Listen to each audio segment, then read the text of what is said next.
Okay, here we go. Welcome to the New Media Show, where each Wednesday at 3 p.m. Eastern, UTC +4, Todd Cochran and Rob Greenlee take their over 30 combined years of leadership in the podcasting space to discuss, dissect, and deconstruct the current podcasting news, forecasts, trends, and predictions. Now here are your hosts, Academy of Podcasting Hall of Famers, Todd Cochran and Rob Greenlee. Rob, welcome to the New Media Show. Yeah, well, welcome back yourself. Hey, we've got this week is been a busy week for me. Lots of snow, weird weather. Wow. Actually getting a lot done this week. The week before, man, my productivity sucked, but I've been firing on all cylinders. Good. Well, that's fantastic. Yeah. It is. And all kinds of meetings, and I think Yeah, we're all it's- doing the rush before the For the end of the year, right? Yeah. Yeah, it's wrapping up quick. It's And, going to wrap up very quick. Yep. And it's the beginning, it's the beginning of the end of 2000, right? 21, but it's also, I think, and I'm starting to think more about 2022 and what that is going to look like. So in the spring, we're going to both be probably very busy, hopefully going to conferences. It's looking more and more like that's probably going to be the case, that things are going to stay pretty calm on the COVID side. So we shall see, though, but I'm cautiously optimistic that things should pass by us pretty quickly on that. I got So- a message from the IAB saying Mhm. that their annual thing is going to be in person. I saw that too, yeah, So right. that's good news. And Mhm. then of course booth selection is going on for NAB at this Right. point. And matter of fact, we've been doing a little collaborating with the other Rob to try to, because there's no podcast area. We're the Well, only, we're the only two companies there, I think. right. And Yeah. and you Yeah. guys get to pick tomorrow. We don't get to pick till the 12th because you guys got a higher number than we do because you go to more events than Mhm. we do. Mhm. So we've been trying to, strategically figure out, okay, who's not going to take this 10 by 10 so we can be next to each other or very, Right. very close. Right. And it's not proving to be very easy. Right. So Rob's working it with the NAB guy, and hopefully we can Yeah. get We can work close. something out. Yeah. Right. Yeah. But It's kind of disappointing because I got all my arrangements set up to go to the last time. yep. Got all my travel stuff together. I mean, everything, and then I had to cancel everything. It's like starting over again all the time. Yep. But that's the nature of the game right now. But yeah, it's exciting. It's going to be like every month there's going to be an event coming up in the spring. Yep. So I So booked to go to CES. So I'm going to be at CES. okay. and Yeah, I'm I'm not currently booked to go to CES. Is there good stuff going on there around podcasting? Or No, it's just I for didn't my think so. for my tech Yeah. show. So I'm going from the 2nd to the 9th, and I usually spend 10 or more days, so I'm only spending a week this time. I'm getting the show's weird. It's Wednesday, Thursday, Friday, Saturday. Mm-hmm. So I'm gonna get in a few days early and do a few Vegas things, and then come back on Sunday and be ready to go back to, be at the JOB Monday morning. But Right. I do have to. I will burn some PTO finally, I guess. But yeah, it's going to be exciting to get back. It's not going to be like the old days, though, No. of doing multiple events on one trip. No. But it's going to be like once every month. It's almost going to be almost like rhythmic. I don't think there's anything in February, is there?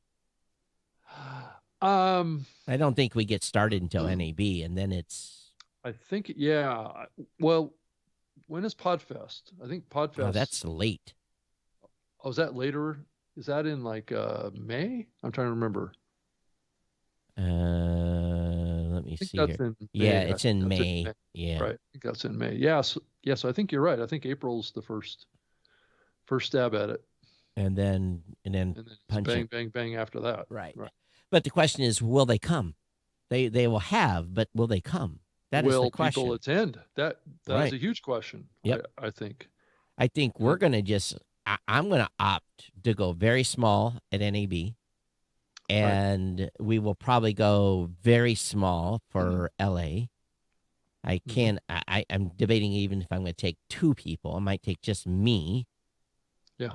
and then Podfest again, maybe small. I don't know. It's just again, I'm gonna send 5. It's probably what will happen is I'll send 2 people, and we'll need 5 because I just don't know what the attendance is going to be. Yeah, I don't either. NAB Yeah. you can't do solo. It's too big. It's too long of hours to do solo. And plus, you absolutely know there's going to be a mask mandate. We're going to have to wear a mask all week. And Yeah. spending 10 hours in a mask just sucks. 10 hours straight every day. Of course, that's what, healthcare workers do, but I'm not a healthcare worker. Yeah. And I would imagine you and I are both doing a session at NAB, because that's what the plan was prior. Um, but I do, I haven't heard confirmation on that, but I do have a plan to try and get an opportunity at each of these events to do this show live on stage at those events. So hopefully we can pull that off and keep our string alive. Yeah, we will see. Right. But Right. yeah, anyway, I'm looking forward to. We've got a lot, as a company. I've got a lot of things popping at the beginning of the year, and culmination of a whole bunch of stuff, and so we're excited about come January, mid-January when we start unveiling the curtain of a few things we've been working on. So, Right. but it's going to be one of those ongoing, continual things. It's you basically. Well, I won't go into any details, but yeah, we got a lot of stuff coming.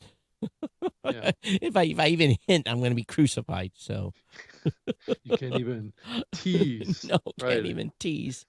The temptation is so great to tease. But one thing's for sure is that we're starting. At least I'm starting to see, and many of the calls that I'm having, and of course I do a lot of calls recently with a lot of big companies, is that they fully understand the value of owning a brand and on their own website.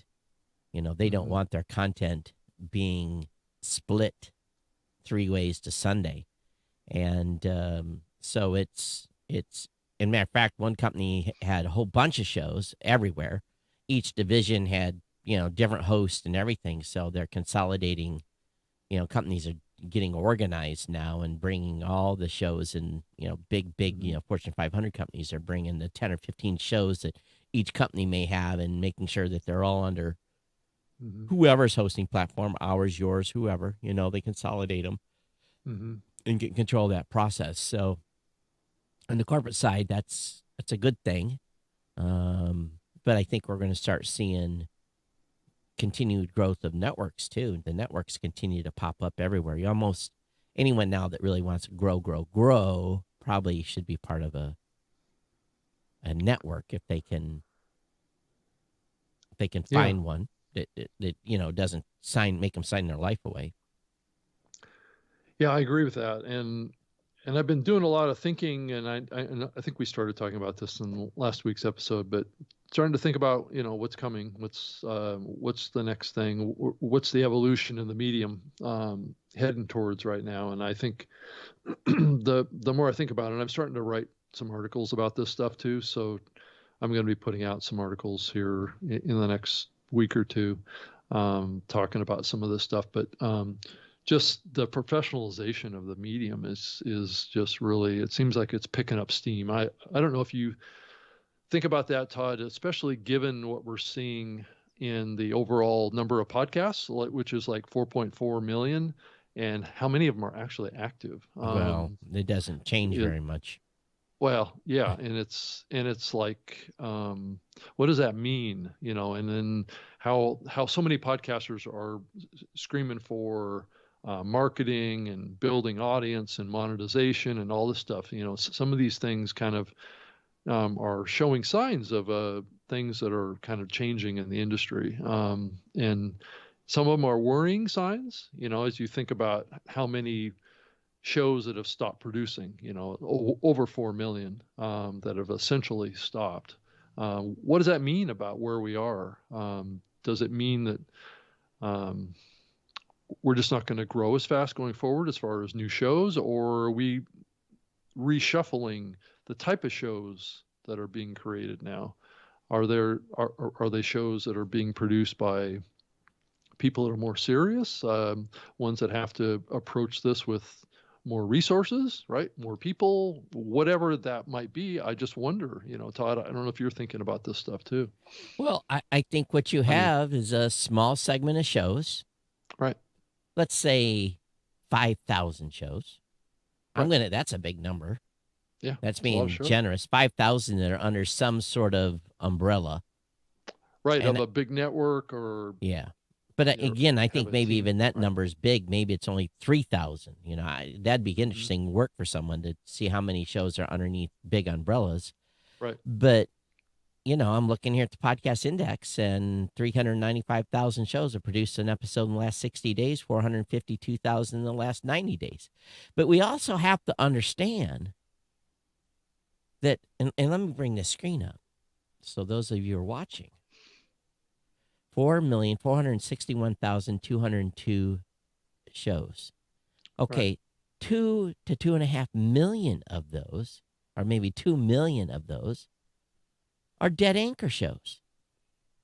Yeah, probably. Yeah. So the space I mean, it's hasn't. not all Anchor's fault, but Anchor has contributed the most, right? Well, there's a lot of free hosting platforms out there, right? So there's a lot So, of dead, right. and it's included in that number. Mhm. So, Right. The space has continued. Here's my contention. The space has continued to have steady, continuous growth with these outliers of dead shows. Yeah. It's growing the overall numbers, right? We've grown a lot in the last year, Mhm. but have we grown in a sustainable way? And Well- that's the question. Well, I got asked this question the other day. Did we make a billion? And maybe. Maybe on the ad sales side. I did an interview. Well, I did a pre-interview with Newsy, and I don't know if you I saw that. Yeah. And in the pre-interview, I basically told them, I'm like, listen, there's this, and they had the number wrong. They said 2.4 million in the show, and Yeah. So- Which I'm hearing that more and more. I hear people refer to the size of the medium as 2 million. And yeah, I'm like saying, it's well, like, where'd that data I come have from? I no haven't seen idea. that data in like 3 years now, 2 years now. Right, and I have no idea where they got it, but Yeah. and I told them in the pre-interview, I said, listen, there's really only about 400,000 active shows, and only about 3 to 5% of those are significantly monetized. So I'm like, and of course, Yeah. what you discuss in a 20-minute pre-interview, there is no way gets covered in a 4-minute and 27-second segment. Right. So and it was funny. They had Ron Bloom on as well. Oh, they did. There's Of all people. yeah, Right. he'd been interviewed and talked about Adam and Dave, and it's kind of funny. But Wow. That's a throwback. yeah. So they were talking to early people that were in the space. Well, Ron hasn't Wow. been in the space in For a long time. like Right. like 14 years or something. Yeah. And from what I recall, that didn't exactly end well. No, it did not. It left a mark. And a lot of podcasters don't like Ron Bloom. Right. At Well, or least the ones that are still around. right? Yeah, there's a that few. even know of his name. Yeah, Right. right. And that that's it's all about Pod Show. You guys can go Google. Right. And so I think that without these outliers, let's say Anchor never existed. Mhm. Let's just put it there. I think we wouldn't be over 2.5. Well, and Anchor came very close to not existing. Very close. Very like days and hours, Right. Yeah, their runway was done. Right. But, congratulations again. We've talked this old news, but so it just amazes me though the number of shows over there that I see asking that, they are hopelessly Oh, if you're an anchor show, I'm sorry, but the majority of people, they're hopelessly clueless.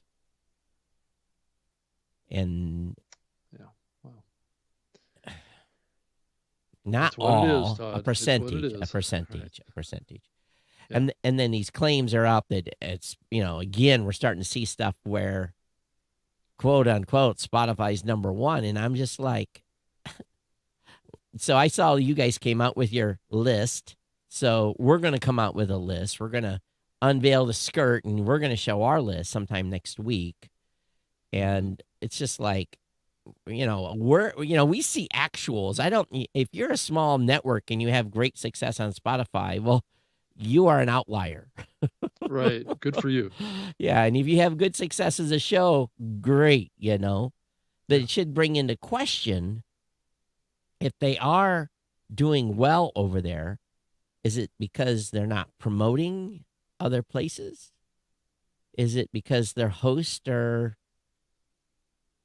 not reminding people where they can? Because I listen to podcasts till today and people still say, go get us on iTunes.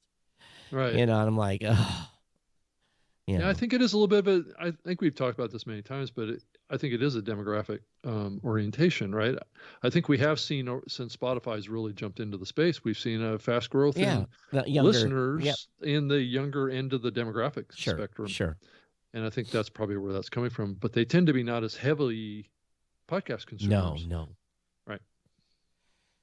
Which probably explains why there's such a big differential between Apple and Spotify on the listening side. Yeah. Right. And amongst platforms too. It's really, it seems like some people migrate to different platforms. Right. I had come up with a slogan that, well, basically, we know who our customers are. We know. And they're not people that play. There's people that are serious about building content, about building a brand. It's, we know who they are. And they're indies and they're businesses and they're, so from that perspective, I really don't have a identity crisis, I guess, from where, knowing who our customers are, because we do. We know those personas, and I'm sure you guys do too. So, and I know where my butter's bred. The bread on the butter is done by independent podcasters. Yeah. Right. We love our content. We love our corporate customers. Don't get me wrong. But. And I think one thing I would like to clarify on this a little bit too is that just because the industry is professionalizing to some degree and more podcasters are getting help in the production or the marketing or the support of their shows, doesn't mean that they're not independent podcasters. They are in the vast majority of cases. But there is this movement towards audiences getting attracted to shows coming out of these big networks and these big platforms. And that's only, I think that's growing on the audience side. It's helping to grow podcasting just from a reach and total audience perspective. So I think this conversation gets convoluted at times. But also, Todd, I wanted to mention too, I don't know if you read Pod News today, but to kind of migrate this discussion over to a somewhat related topic is James Cridlin over there raised a very good question in there about some of the missing shows that are related to some of Spotify's announcements over the last year.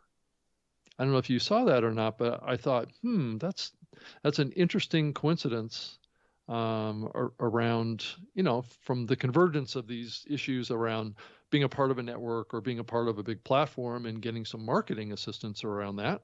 But in this case, it seems to be that it's all about the marketing and less about the content. Right.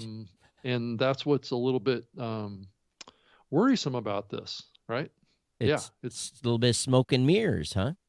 Yeah, is it? And I guess that's the big question is really all these announcements being announced or leaked to try and get the deals done or nail them down, and they never happen, or exactly what's what's going on here? Why are there so many announcements about podcasts being deals done and and then all these PR companies working to drive all these new deals to Spotify, and then they never happen. Well, What's going on with that? question. Maybe good at announcing, maybe not good at execution. Yeah, or all these projects are still pending. Who knows, right? Right. I guess when James reached out to Spotify for clarification on this, they kind of went silent, which kind of tells me that maybe there's not a lot of internal communication on the follow-up on these things. And I posted to Twitter, maybe James needs to recalibrate his coverage and only mention things that have actually happened. Yeah. So, yeah. Well, I think too is that so much focus is giving to these announcements. Yeah. Oh, they did this, they did that. It makes it all of a sudden they look like they're an attractive acquisition target. And we've all seen the little games that have been played throughout the years. Yeah, I can start. I can start making all kinds of announcements too. Boy, I said Blueberry has signed, 10 brand new podcaster clients for exclusive content. Who's gonna follow up? Right. Well, and it kind of feels a little bit similar to what we've seen with Spotify talking about. Well, they've got $3.5 billion to spend on podcasting. Yeah. Well, really, do they, or is that just trying to spin up the industry? Right. Nobody's going to hold them accountable to that, right? Mm-hmm. So, yeah, I mean, this does feel like a consistent thread here of trying to pump up their perception. Yeah. I actually tell my audience, don't go listen on Spotify. I wonder why that is, Todd. Yeah. Again, where your brother's bread is buttered. Where right? my tech show audience is. Right, yeah, right, I do. right. So, and that's typically not on Spotify. So why would you? Right. Yeah. So, yeah. I jokingly say it though. I said, you can do whatever you want to do. But there was something James had tweeted, and I guess I missed it, but he had tweeted something to the fact that he'd received a DMCA takedown. Yeah, I saw that too. Did he post that in the newsletter anywhere? I don't remember seeing it this week. He said he was going to report on it, so maybe it's still being worked on. Yeah. So what happens is, and it happens to us daily. Right. Take my podcast off your platform. And we're like, okay, we are a directory as well. Right. We'll happily take you off. I didn't want to be here. So we remove their listings. And then what's funny is about 50% of them come back later and say, can you turn it back on, please?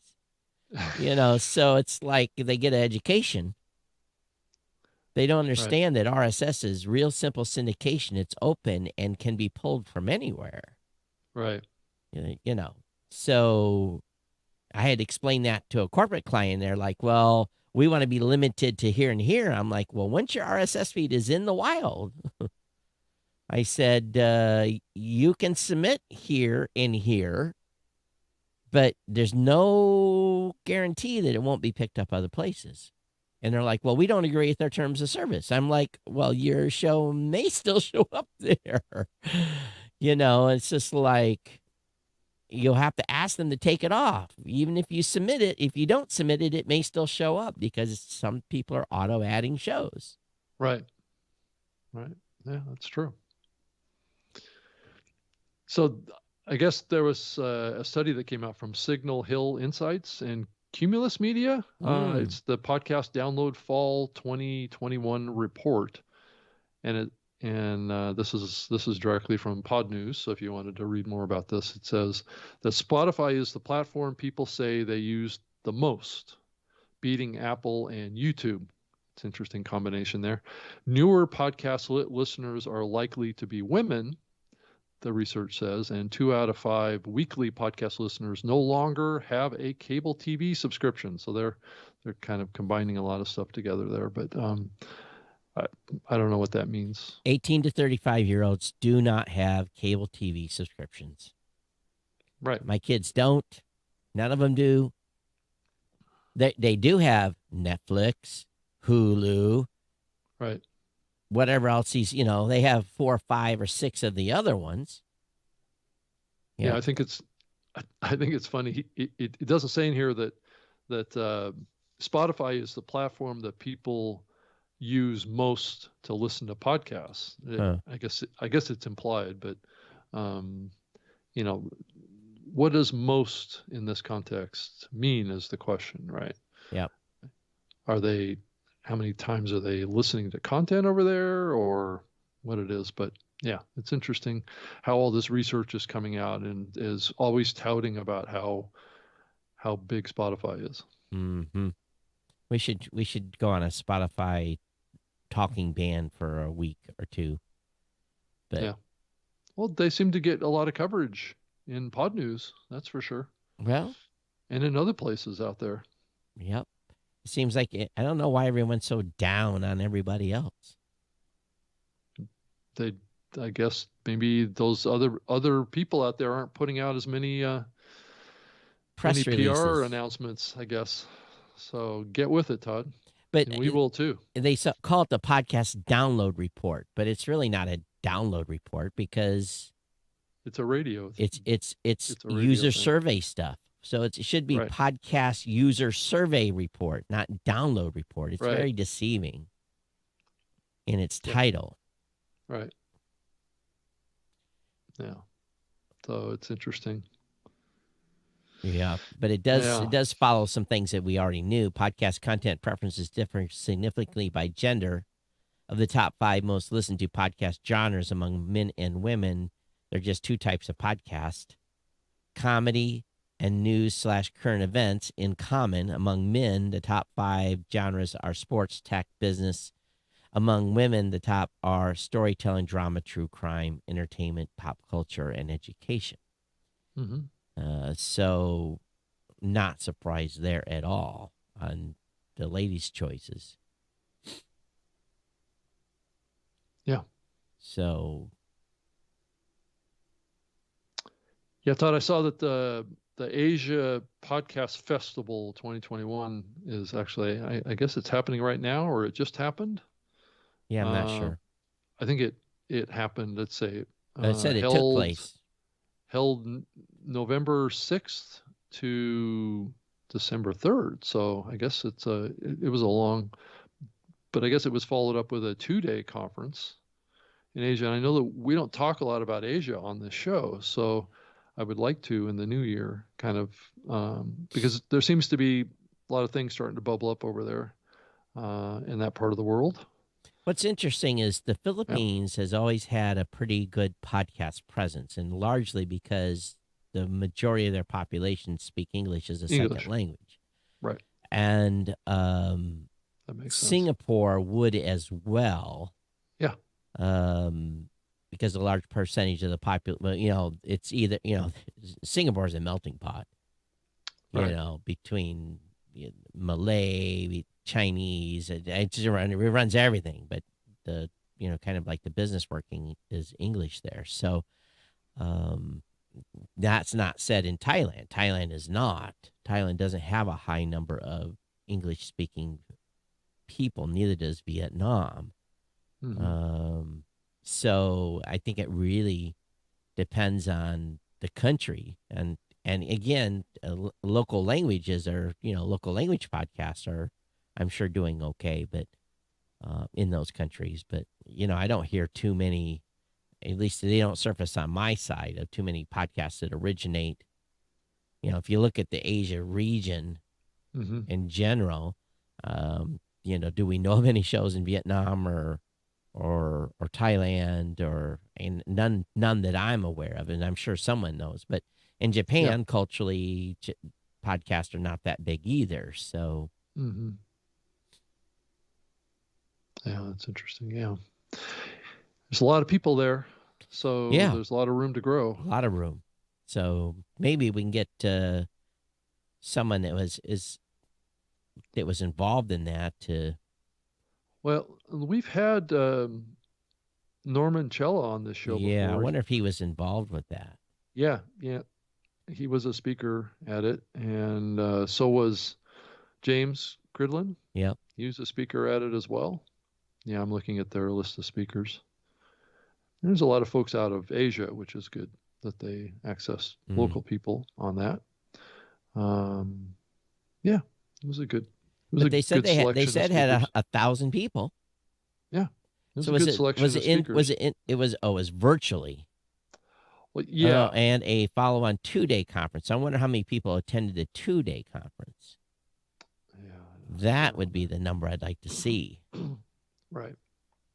Because if they had 1,000 people, then does that mean, that's a 21-day, 40, then, you can get to 1,000 pretty quick. So, yeah. So if you go to AsiaPodcastFestival.com, you can click and get access to the watch on demand of the sessions that they had over there. Oh, that's cool. Yeah, so I see that they have up, it looks like 6 sessions. Is what that, I don't know if that's all the sessions or if that's just a sampling of the sessions, but yeah, it's good to kind of get a snapshot of what's happening out of that part of the country or that part of the world, to see what's going on. I find it interesting that there is a story about Big Oil filling your favorite podcast with greenwashing advertising. Oh, okay. Yeah, I think I did see that. This was programmatic that was running on shows, and so they were basically, they bought against these shows, programmatic advertising. So some of the podcasters were not happy. But that's what happens when you're on programmatic. You don't get a choice on which ads get run on your podcast. Right. That's true. Yeah, they said, you don't. we wouldn't have allowed that, Yeah. So you give up a little control for the ability to automate your monetization. That's And right. that's the trade-off that we're all, I mean, I think this whole industry is going to be faced with that question a lot more as we look to the future, as we look to what's coming. Is everyone in programmatic going to start their shows? We're not responsible for the advertising that happened at the beginning of this show. Those advertisers do not reflect the opinions of the host of this podcast. Wow. I'm sure that'll do wonders for their ROI, won't it? Well, if the ads have already been delivered, too late. They've gotten paid for them, right? Right. Oh boy. But I could see a lot of podcasters saying that, give this disclosure. Right. I happen on I never listened to NPR ever. And for some reason, I don't know, I was taking a break, was listening to some music, I was scanning through some in my car, and I got an NPR station. And, they're talking about something. I left it there for a little bit, and it was something about Facebook, about Meta. And then they said, precluding the article, we want to announce that NPR does receive funding from Meta, but it does not reflect the reporting. And it's like they made this excuse that we still remain independent. But it wasn't just that. It was like 3 spots in a row where they say the NPR gets funding from this, but it doesn't reflect that we're not, we're going to honestly and accurately, it's such BS because that if you have a sponsor, an underwriter, you're going to be very, very careful on what you're not going to push too hard. You're not going to say too much negative stuff. When pharma right now is advertising on the majority of mainstream media programming, no one is going to say anything bad about Pfizer. No one's going to say anything bad about Moderna. No one's going to say anything bad about these companies Yeah, because they're paying all the bills. They're paying all the those bills. salaries of those hosts that are sitting behind the camera. Or So sitting in front of the camera. So they always talk about, we're doing fair reporting, we're doing fair announcements, we're doing fair analysis, we're doing, Right. and yet you absolutely know that's not the case. So whereas in programmatic, you don't know what's coming, right? When you have a sponsor, Well, you can select a category of ads, right? or you can decline categories of ads. Right. You can decline political, adult, gambling, CBD, weed. You can exclude certain categories. Mm-hmm.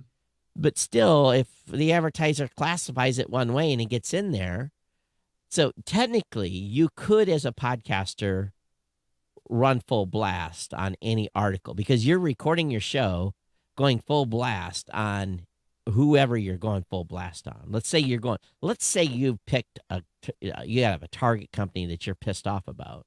Mm-hmm. You record the show and it's full on blast about company X. You don't know when that media gets published if company X's ad is going to run at the front of your show. You have no clue. Right. It could, because it's programmatic. They bought against the show. So the podcaster may, in this situation, should not be blamed because they didn't know they were going to advertise on their show. But they will be. Well, by their audience, that's where the right? podcaster needs to come back on their show and say, listen, we're not responsible. I'm not responsible for what ads happen. I have deselected these specific categories of content, but it came through anyway. So you can't count on everything. Right. So I think as podcasters, you're just going to have to be aware that this is going to happen if you're running programmatic. There's going to be an ad run on your show that you may not agree with. Right. My suggestion is, cool. We didn't have any control of it. They helped us spread the message about how bad they really are. So, because the media buyer that's buying that doesn't know what that show has said about the company. They have no clue. Right. It's a matter of fact, the computer's buying most of that content based on category, on the content, not at all for. They're not searching, at least most. Well, there's a few companies that are searching the content and then trying to back it into whatever ads show up on that show. Hey, Todd, I found a quote from the CEO of YouTube. Oh, yes. Talking about podcasting. Mm-hmm. Very, very cagey response. So you've read the answer to that? Yeah. Go ahead and, for those who haven't heard it, go ahead and read it. All right. She says, we're excited about podcasting for sure, but that's a place where there's also many different companies. I don't know why she's saying that, but we do think it's a good opportunity for people who are producing podcasting to generate revenue and have more distribution. We crossed the 50 million subscribers for our YouTube Music and Premium service. Interesting how she's combining the conversation about podcasting with YouTube Music. Sure. And the Premium service. So we know that users are paying for the service, and more we can offer more podcasts there. We think there's really a valuable service for our users. So I have many things that could keep me up at night, but I'm also excited about innovation, and that's really why I ultimately came to Google and YouTube, just the ability to continue to create and use technology to improve our lives, and that's what I'm hoping to do more as we look to the coming years. Boy, that was kind of a no comment. It was right? a cagey comment, right? Talking around it. But I think the key takeaway is her comment about the linkage of podcasting with the 50 million subscribers to YouTube Music and the YouTube Premium service. So you can kind of see where she's going with that. I think. And she talked about advertising a little bit as well. So I think and here's where we all have to be tempered just a little bit. Mm-hmm. YouTube only pays their video creators if they reach so many million views or whatever, million hours or some ridiculous number, 100,000 viewing hours or something to that effect. This show does not get monetized through YouTube. You cannot tip us. If you're watching us right now on YouTube, you can't tip us because we're not monetized. But the going back to that thought, okay, so you put podcast on YouTube Music. Okay. Then isn't there going to be a bit of a conflict because you're going to have podcasters putting their podcast on YouTube and they'll be on YouTube Music. When you do a search, aren't those interchangeable? I don't know. I thought those two services were tied to the hip, number one. Number two, what happens when only those that get high number of streams get paid? Or do they follow the Spotify model where you're not getting nothing? You're not getting a dime. We're going to continue to enrich our platform and have people pay for ad-free music to get ad-free podcasting, and screw the podcaster. We're going to have this content available to our user base. Yeah, I mean, I think there's an opportunity for YouTube here of differentiating between audio and video. So you have the video, so you could do some combination of referential links back and forth between, probably more put the audio in a YouTube podcast area, and then have that YouTube podcast area link to the video experience for that show if it exists, right? Which more and more I think is happening with podcasts. I think there's dual production going on more and more, and I think that there's going to be more and more efforts in that area, I think, as we look forward. But I do think that the combination of free podcasts plus premium podcasts is probably the strategy that she's talking about here. She's just not defining it entirely quite yet, because I don't know that they're going to automatically. And I do talk to some new people in the industry that are coming in thinking, kind of like what has happened many times over the years. And it's kind of like deja vu, is that they'll come in and they'll think they can cache the episodes and get into an advertising relationship with the content creator. And I'm like going, okay, many of the shows that you would want to do a deal like that probably are already doing dynamic ad insertion. And you're basically cutting them off at the knees, and you're capturing a version of that episode that has already advertising and eventually will be old advertising, and you're going to add more advertising to that. I'm not sure you've thought that all the way entirely through. So ultimately you're going to be asking us for an ad-free version of the show, right? That we provide you, that then you can do a deal with the content creator to add advertising to it. And that creates a much better experience for listeners and the content creator. But that's that's like a heavy lift, right? That's not something that they can just like, well, we can bring in all these shows and then we can just turn on monetizing, right? So, that gets back a little bit to with YouTube too, right? You publish a episode into there, they're going to want to host it so they can monetize it, right? Right. But the problem is that doesn't really work in the ecosystem of podcasting. It's not like we're uploading directly to YouTube unless they're going to do that. We'll see.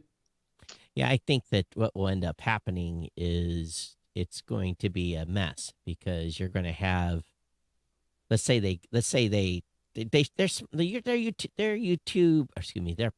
team should be smart enough to know, keyword is should be smart enough to know that caching is going to piss people off.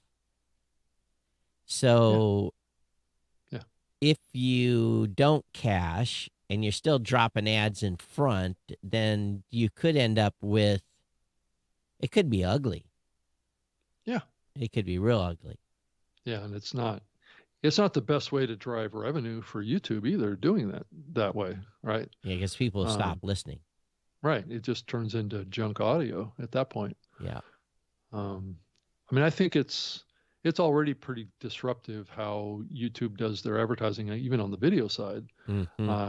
where they just jump in mid-sentence. I do think that algorithm that they're using to do the insertion is getting a little better. It does tend to. I think artificial intelligence or machine learning will improve that, right? Where they can find locations in the content that maybe are a little bit more of a seamless transition, right? Than going from one word to the next, right? Like they sometimes do. So, and break in between. Well, I guess time will tell Yeah. what happens here. But they've been kind of quiet. And meanwhile, Facebook has broke the 1% mark over at Libsyn. And I'll let you know next week where they're at Blueberry. Yeah. Well, I think we're just seeing the beginning of that. Yeah. My numbers for my tech show are way up. Yep. Largely driven, I might be in the category of being able to get 20 or 25% of my audience from Facebook on that show. It's impressive so far. I mean, I would think that this show might do okay over there too. Potentially. We just need more people need to follow our page. Right. So I guess we should jump on over there. We should link to that in the show notes so people can follow our page or like our page. Yeah. For the New Media Show. Yes, we do have one. We don't post anything in it. We're very bad stewards of that.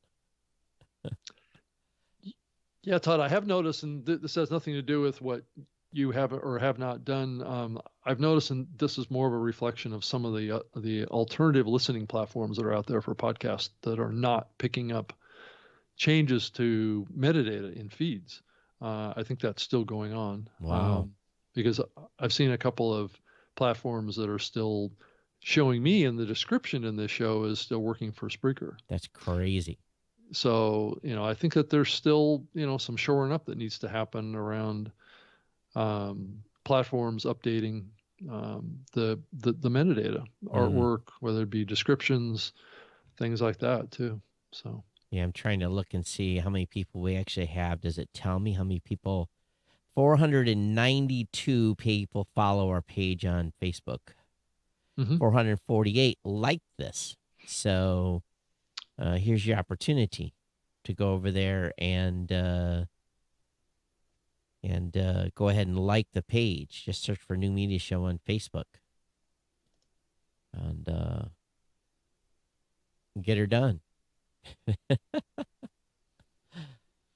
Yeah, definitely. Join us over there, and you can watch it live over there too. Yeah, because I cross-post it over there when we're live. Yeah. Well, I don't know. I think that I don't know what to expect for next year. It used to be there was some clear direction where things were headed. I don't know if I've got that feel right now yet. Feels like more of the same. Well, I think you're exactly right. I think that's kind of always been that way. I've always taken the word positioning on the next year is what's the evolution, right? It's not. I think we're past the era of revolution. I think we're definitely in the era of evolution. Yep. It's the incremental that is what happens. Though I think the pandemic really caused a pretty significant shift, but I'm not sure that I would say that the shift was entirely positive for the industry. I think it just caused a different dynamic in the industry. Because we're still struggling to hit that $1 billion mark in advertising, right? I don't think it's really been confirmed, and I'm not sure that how exactly we will actually confirm that, Todd, because nobody's really tracking the total ad sales revenue for the industry, are they? IAB does. Accurately, though? I mean, yeah, they poll us every year on how much our membership. Yeah, but not everybody's a member, right? Well, that's true. So they can only report on, most of the podcast companies that do advertising are with IAB. And I assume most of them submit numbers. And a lot of shows go out and get sponsorships, direct sponsorships too. That never That's gets tracked. that's probably true. Yeah.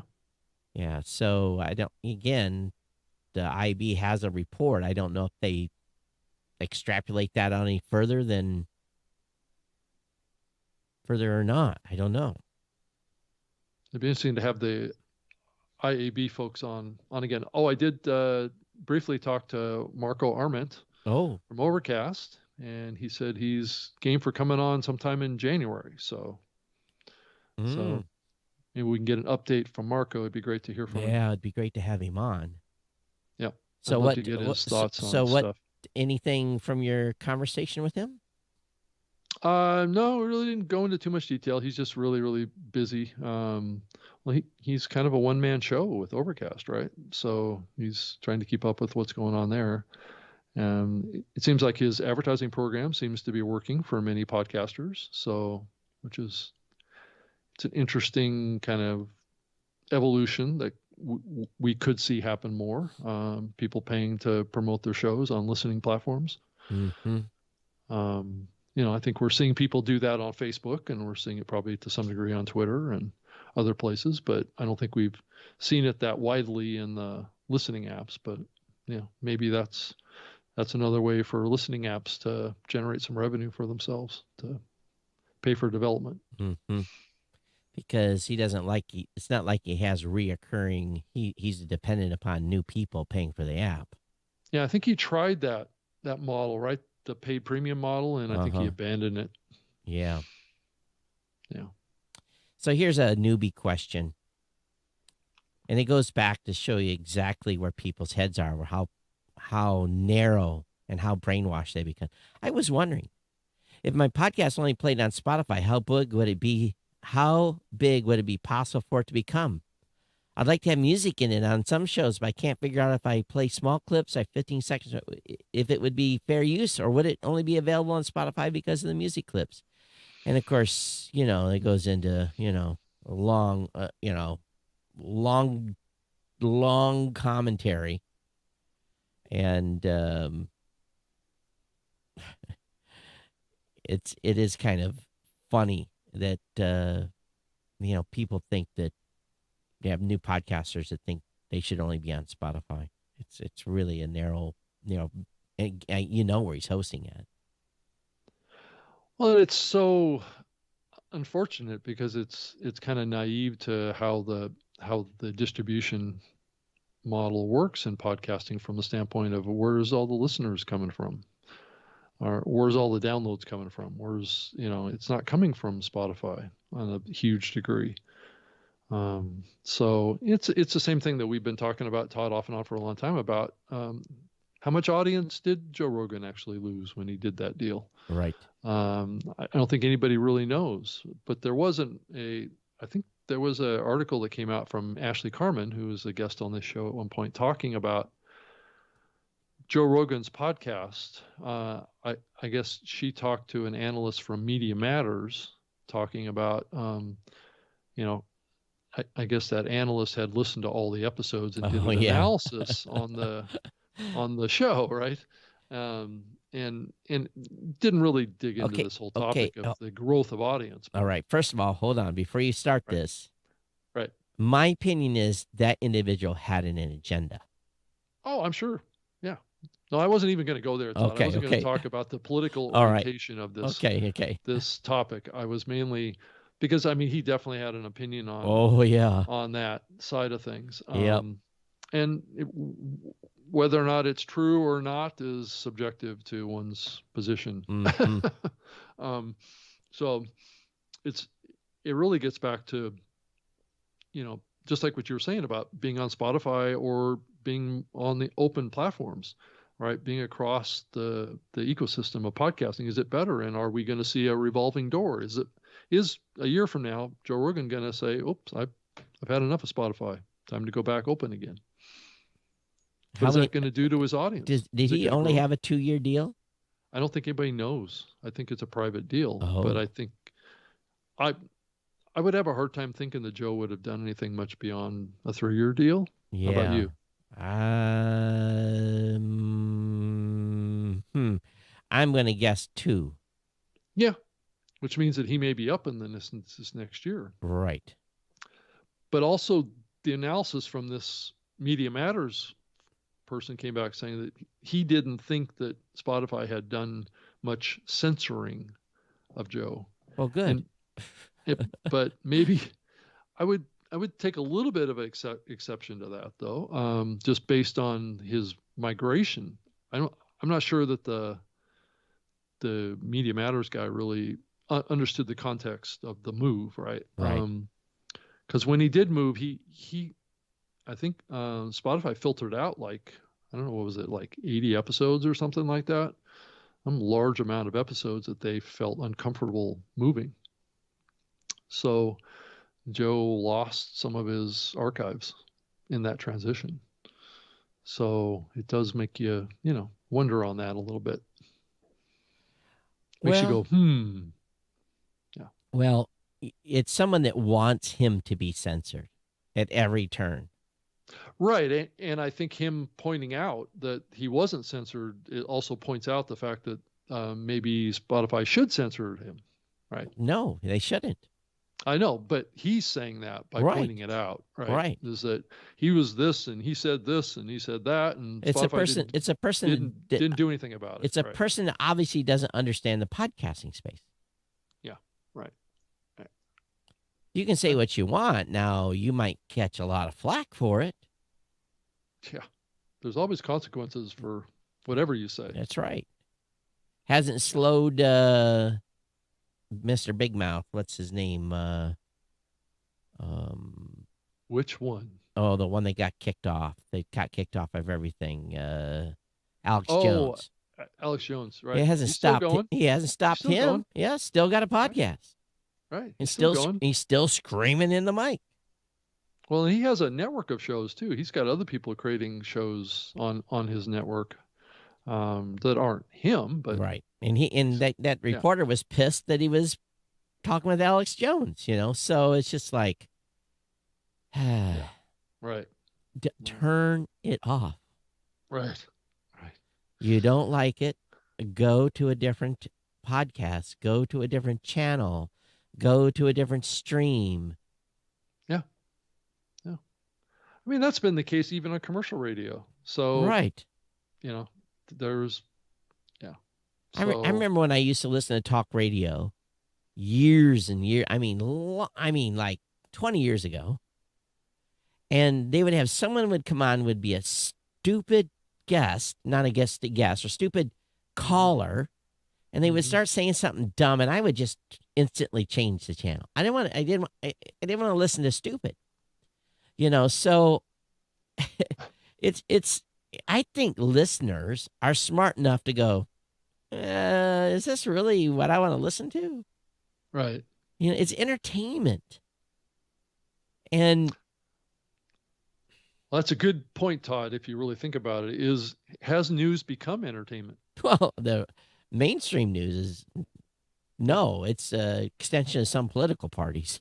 Well, I would say, Todd, and this actually, I can even look at my own behavior. I'm not watching network news television or cable news television anymore. I'm actually spending most of my time watching YouTube stuff these days. Me too. And listening to podcasts because it was, I said this, it was before the election. It got now that whole year, what year did Biden became president this year, right? So all of 2020, it was so toxic. Yeah.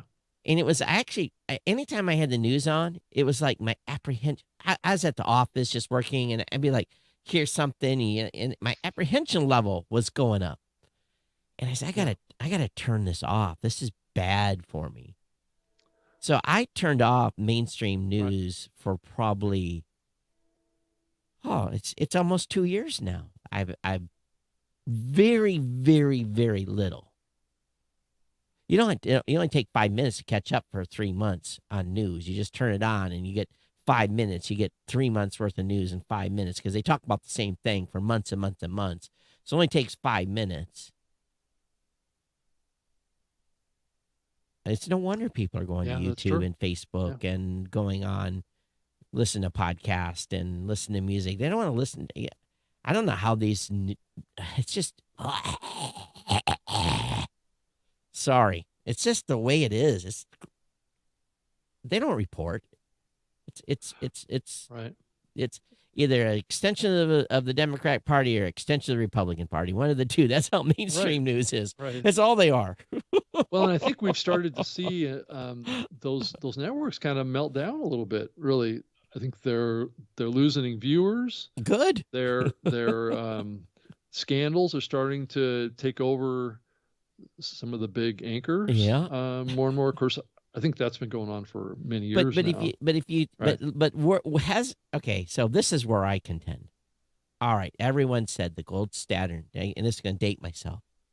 The gold standard of news was Walter Cronkite, Right. and that's the way it was for such and such date.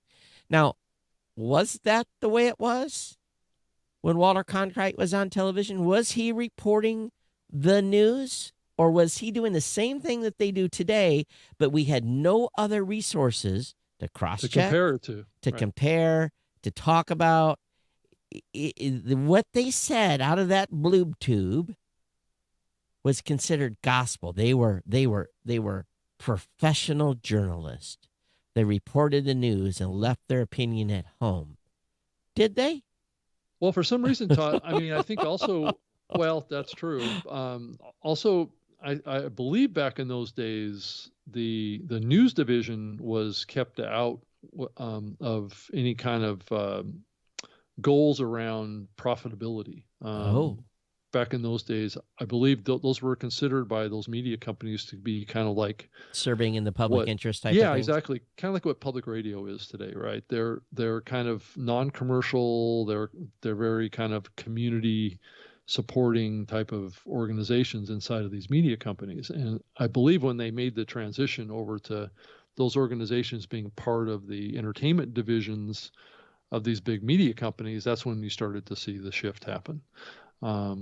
Because I don't believe these big media companies were that worried about audience size, about advertisers, Rob, hold any on. of that stuff. In those days, there was ABC, CBS, and NBC. Right. That was it. There was all, like, know, and PBS, I think, was around back in those days. But yeah, well, CBS, ABC, CBS, and NBC. I remember as a child changing my antenna direction. Yeah. To get a fuzzy picture from. A matter of fact, I could get CBS and NBC, but ABC was kind of fuzzy because it was farther away. You know, I think where the turning point was when CNN came on cable. That's when it turned more entertainment, and that's when they all changed.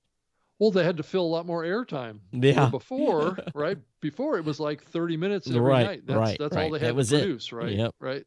So now it's like 24/7, 7 days a week. So what are you going to put on the air? You can't, I know some television news outlets these days, that do local stuff, they'll do like a 30-minute segment and they'll just repeat it over and over and over again. Right. But it's, those days are gone, right? Where the commercial interest is totally there. And I think it does provide some bias in the content. Right? So, Mike in the chat room, so the news is just there to scare people. Well, it's actually there to keep you watching, so you'll watch more of the ads. That's why they're doing it, right? Yeah. But so, all about making money. Yes. So I see that Daniel J. Lewis has officially applied to join the Podcast Academy Board of Directors. Voting will be in March. Yeah. He is a glutton for punishment. Actually, I submitted him for being considered for being on the board like over a year ago. So, all right, it'd be good.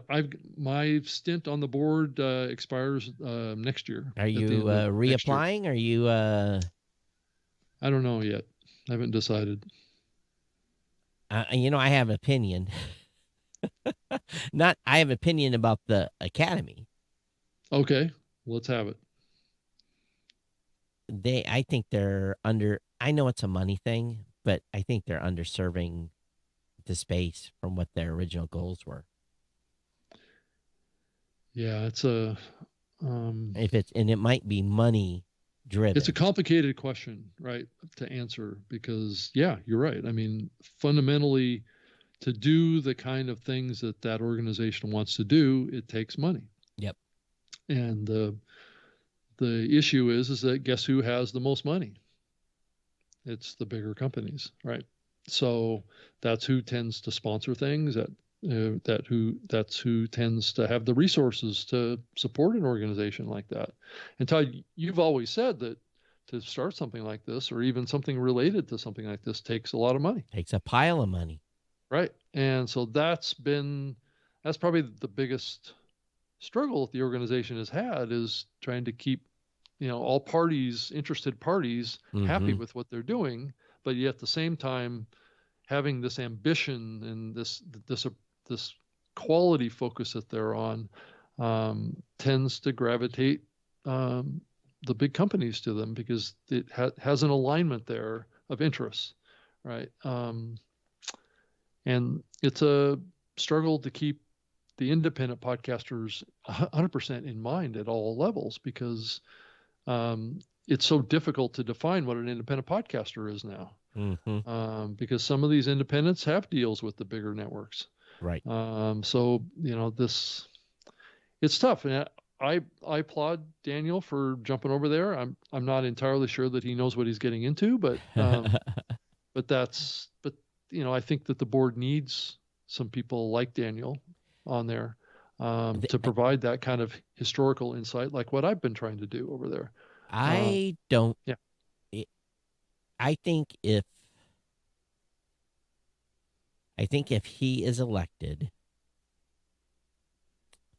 Well, keep in mind there's 20 board members, so. Okay. So right. How many spots are open? 10 or something? Yeah, I think it's probably like 8 or 9, probably. So I think he'll have a hard time over there. Well, he's not from a big company, for one thing. But I might be wrong. We do have a mandate to have a certain percentage on the board that are not from big companies. So we've tried to be very specific on that to make sure that we have balance on the board. Well, that's good. Yeah. So I think genuinely, and I'll say this, as representing my reputation to the industry, that I think that there has been a lot of effort put forth on the board to try and walk this line. But I think what we found is it's easier to say to do it than it is to actually do it. That's the challenge. Mm-hmm. So yeah, I agree. Again, it's you're damned if you do, damned if you don't. You have to support it with your money in hopes that they get enough money to do what they want to do. And if they don't do what you want them to do, and you have a tendency to pull back your money, then they're not going to be able to do what they want to do, and I blind faith, write my check, and hoping that give them enough time and get them enough stuff going here. But I am a little disappointed at this point. But yeah, I mean, I wouldn't disagree. But I would also say that what they've built so far, what the organization has built so far, has come a long ways. I mean, they have accomplished a lot, given the issues that I just talked about. Yeah. And they're planning a robust event coming up here as part of Podcast Movement Evolutions on March 22nd in Los Angeles. It's going to be a live in-person event. So that is the culmination of the efforts going on. But there's always projects going on inside of the organization that are trying to push the envelope here and get partnerships together. I'm constantly introducing people over there to Michelle, the executive director, to try and get more alliances going and more things moving over there. So what does that mean, partnerships? Well, just partnerships around events, around educational opportunities. Like I recently referred over there an organization that's building a podcast kind of like a professional certification program that can be maybe linked up with their membership stuff. So you can get some professional training to be involved in the podcasting industry at various levels. So when an employer hires somebody, they know that this person knows their stuff about how to do this. The question gets back to is what is that curriculum? And that's where the process, that's where the rubber hits the road, right? Is what are these trainers training people to do in podcasting, and is it correct? But what is correct, right? Especially in a medium that's evolving as fast as this one is right now. It's becoming more professionalized. There's more people with careers in podcasting now than ever. I mean, just look at LinkedIn. How many people are listing podcasting as their career path, right? Right. They've had multiple jobs. They're creating shows. It's just, it's unlike anything I've ever seen in podcasting medium, especially over the last 3 years. It's just been crazy, but it's good.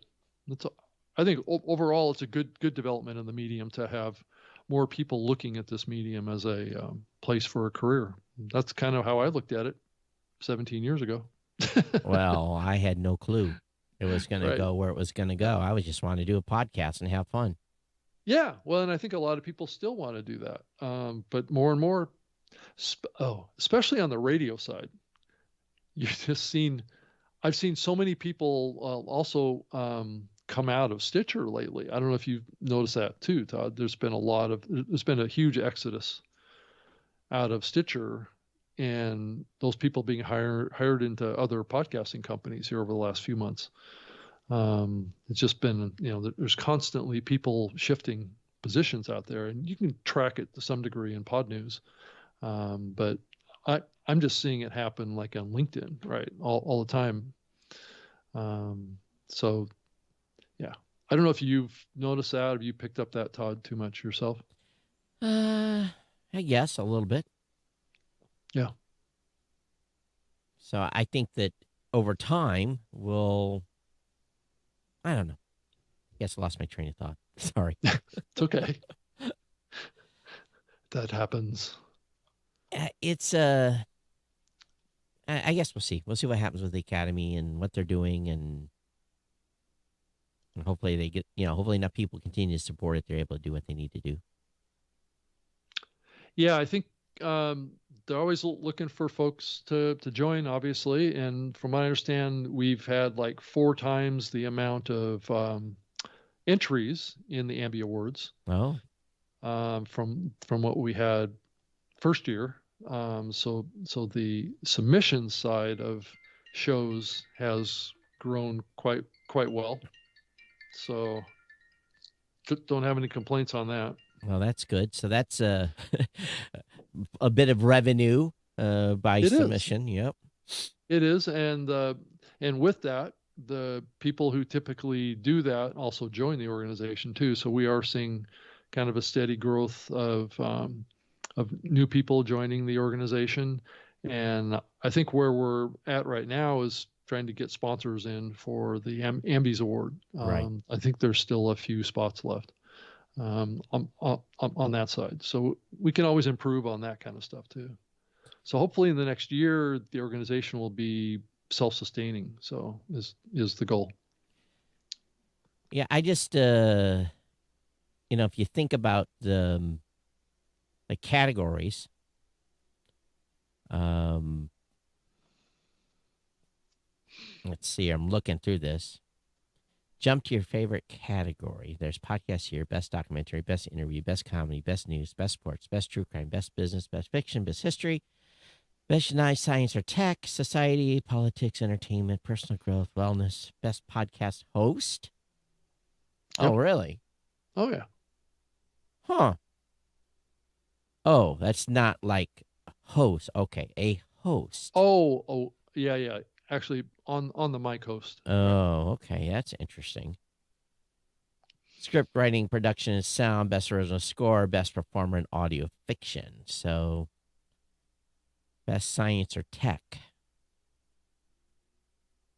What are they? And see, like, looking at last year, there was 7 entries. How many entries do they promote? Oh, as far as nominations, is that what you're Yeah. saying? Yeah.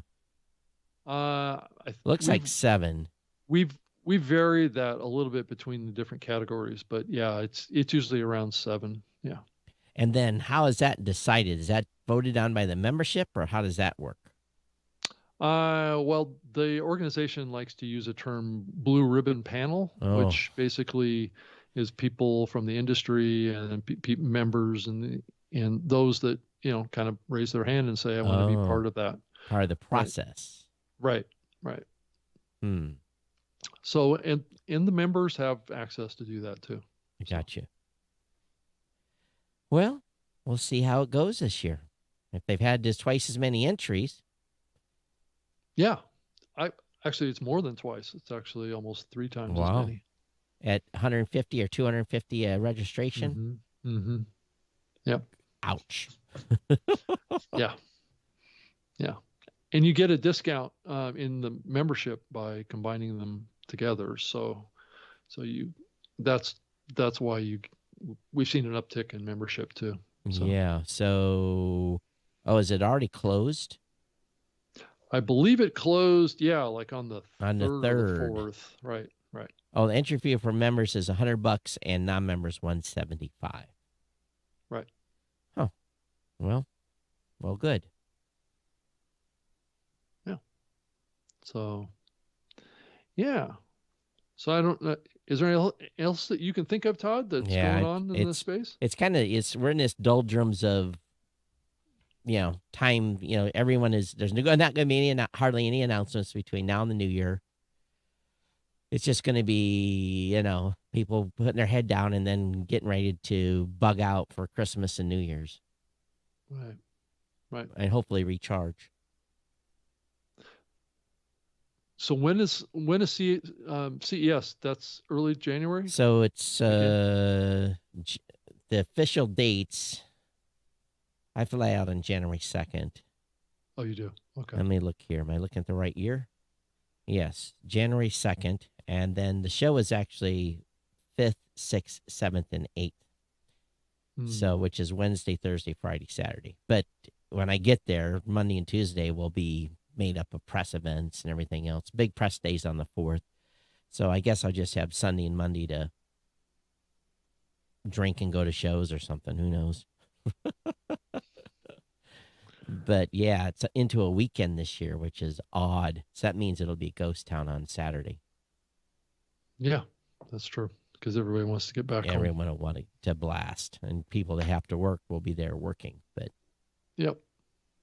So it'll be interesting. I'll plan on trying to bring on the organizers of all these events that are coming up to some degree. I don't know if I'll be able to be anybody from CES or NAB, but you never know. Yeah. But NAB, it's nothing for CES. There's nothing podcast related for CES. Yeah. But we might be able to do something for Podcast Movement, Yep. Podfest, maybe the NAB. Maybe. We might be able to do something there. And then also do live on stage stuff there at some of those events as well. It'd be good. Yeah, it would be. So, all right. So anyway, all right. Well, I guess we can call it early. That's fantastic. Call it early day, and I can go back to work.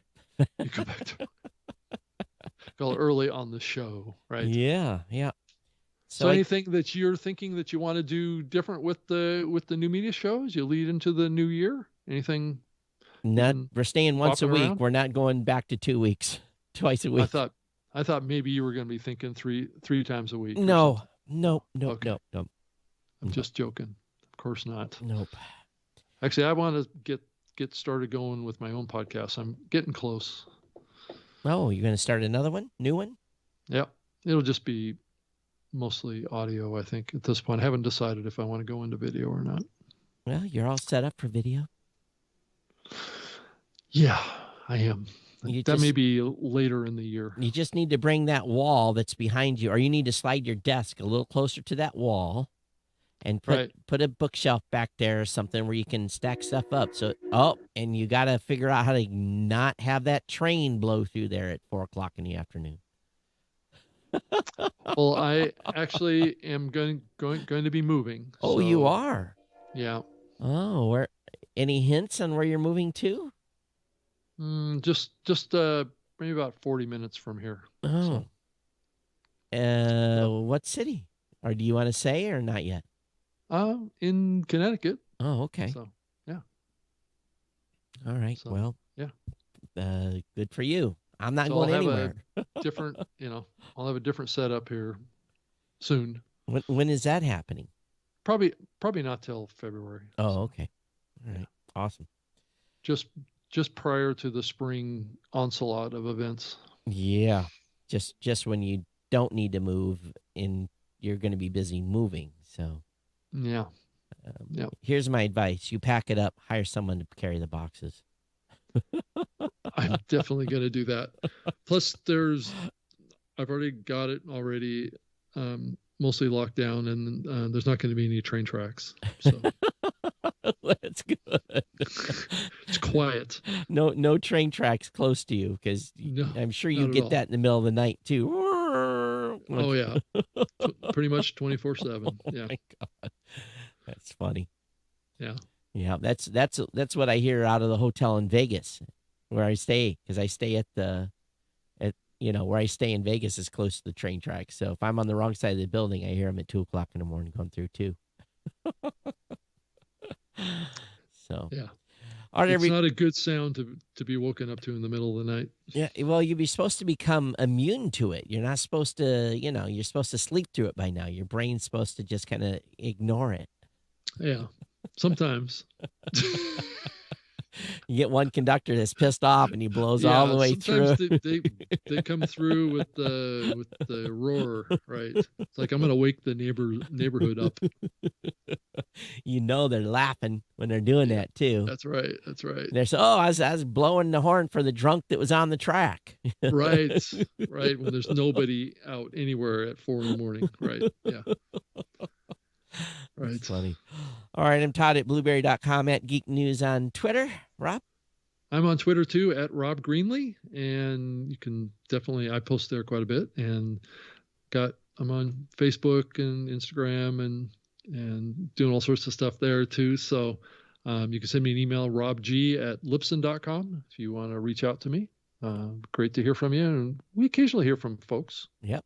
sending And- us stuff. So it's good to hear from people. And you should go over to the newmediashow.com website, newmediashow.com. When you're over there, go ahead and follow or subscribe to the podcast. It's right there on the side panel of the website. We appreciate when you do that.